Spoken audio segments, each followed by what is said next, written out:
Bra কাটটো চিলাবলৈ চাওক, bra কাটটো আৰু ব্ৰা কাটৰ ছেকেণ্ড পাৰ্টটো এনেধৰণে মিলাই ল'ব আৰু সদায় ব্ৰা কাটটো দুয়োটা পিচ সমান জোখত চিলাবলৈ চেষ্টা কৰিব।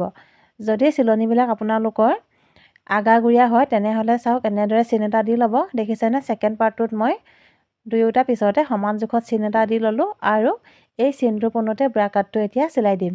দুয়োটা পিচ সমান জোখত মিলাই ল'লোঁ আৰু চাওক চিনটো যে দিছিলোঁ চিনটোৰ পোনত মই ব্ৰা কাটটো চিলাই দিছোঁ।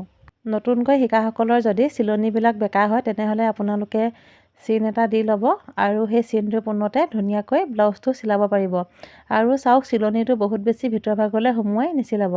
আৰু এইটো পিছো দেখিছেনে ধুনীয়াকৈ মই মিলাই ল'লোঁ আৰু চিনটোৰ পোনতে চিলাই দিছোঁ।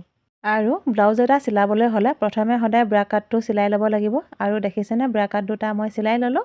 এতিয়া ব্ৰা কাটৰ মাজৰ অংশটো চিলাব লাগিব। মাজৰ অংশটো চিলাবৰ কাৰণে চাওক দেখিছেনে ব্ৰা কাটটো মই এনেধৰণে জাপি ল'লোঁ আৰু এই যে চিলনিটো দেখিছে চাওক এই চিলনিটো সমান জোখত এনেদৰে মিলাই লৈ মাজৰ অংশটো উলিয়াই ল'লোঁ। সদায় আপোনালোকে মাজৰ অংশটো চিলাবৰ কাৰণে এই চিলনিটো মিলাই ল'ব। দেখিছেনে চিলনি দুটা মিলাই লৈ মাজৰ অংশটো ধুনীয়াকৈ উলিয়াই ল'লোঁ আৰু চাওক বন্ধ ছাইডটোৰ পৰা আধা ইঞ্চি দূৰত্বত এটা বিন্দু দিছোঁ আৰু এই বিন্দুটোৰ পৰা দেখিছেনে ওপৰ ভাগলৈ কোণীয়াকৈ আঁচডাল টানি ল'লোঁ। আৰু এটা কথা আপোনালোকে যেতিয়া ব্ৰা কাটৰ মাজৰ এই চিলনিটো চিলাব তেতিয়া কিন্তু এই চিলনিটোলৈকে মিলাই নিচিলাব। চিলনিটো গুৰিলৈকে যদি চিলাই দিয়ে তেতিয়া ব্ৰা কাটৰ শ্বেপটো দেখিবলৈ বেয়া লাগিব। এতিয়া দেখিছেনে আঁচডালৰ পোনতে মই ব্ৰা কাটৰ মাজৰ অংশটো চিলাই দিছোঁ আৰু এটা চিলনি মই চিলাই দিছোঁ। আপোনালোকে বুজি পাবৰ কাৰণে চাওক আকৌ এবাৰ মই চিলাই দেখাইছোঁ।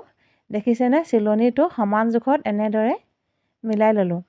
এনেদৰে মিলাই লোৱাৰ পাছত স্কেল পাতৰ সহায়ত মাজৰ অংশটো ধুনীয়াকৈ উলিয়াই ল'লোঁ। আকৌ বন্ধ ছাইডটোৰ পৰা আধা ইঞ্চি দূৰত্বত মই আঁচডাল টানি ল'লোঁ।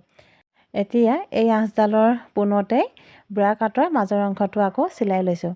নতুনকৈ ব্লাউজ চিলাবলৈ শিকাসকলে এই সৰু সৰু কথাখিনি সদায় মন কৰিব আৰু আপোনালোকেও ধুনীয়াকৈ ব্লাউজটো চিলাব পাৰিব। আৰু চাওক ব্ৰা কাট দুটা মই চিলাই ল'লোঁ।